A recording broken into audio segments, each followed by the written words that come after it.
Pasamos con este tema que nos dice, se llama Suele, compadre, por ahí.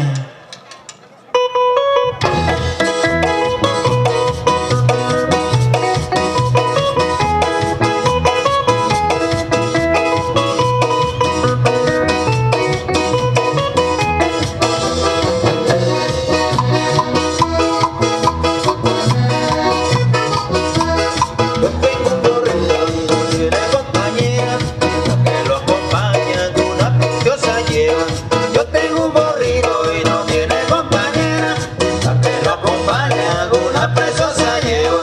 El burro le dice a la yegua condenada, estás muy grandota para que seas mi amar.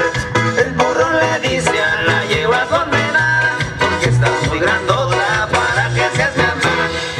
Y voy a crecer y lo vas a ver, mulas y machitos vamos a tener, y lo vas a ver. Pulas y machitos vamos a tener.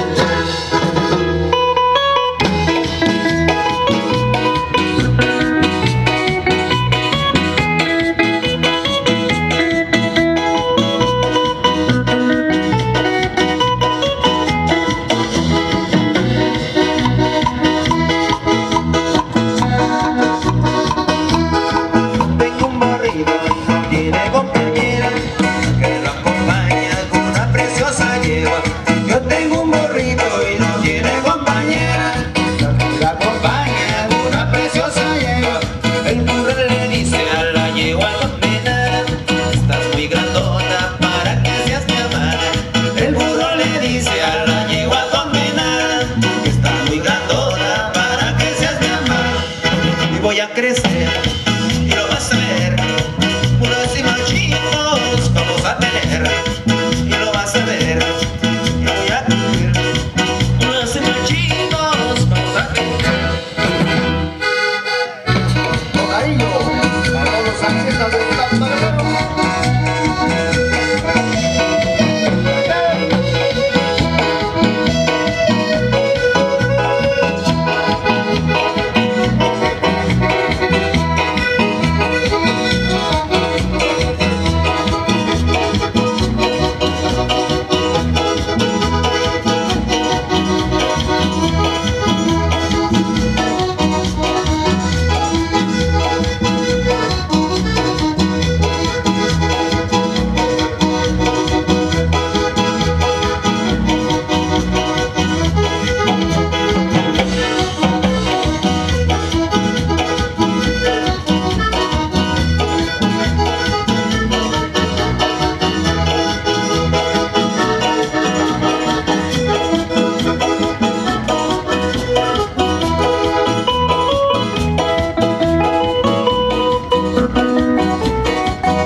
Ok, hasta ahí nada más, espero que nos dijo el burrito.